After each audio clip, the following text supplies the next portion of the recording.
how to use Google Lens.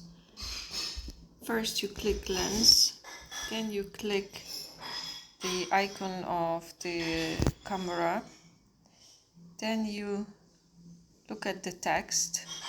Right, this is the text we need. We ask the app to mark everything, and then we copy the text. When I copy the text, I can paste it later on whatever I want to.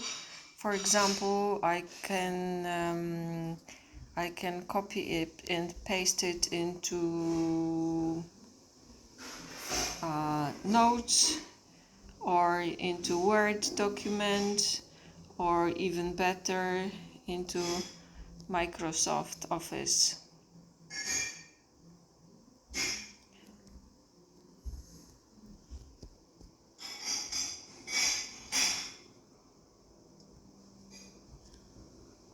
Right, and now I've got the text of the exercise, and after short corrections, after the reviewing the text, I can copy and paste it into the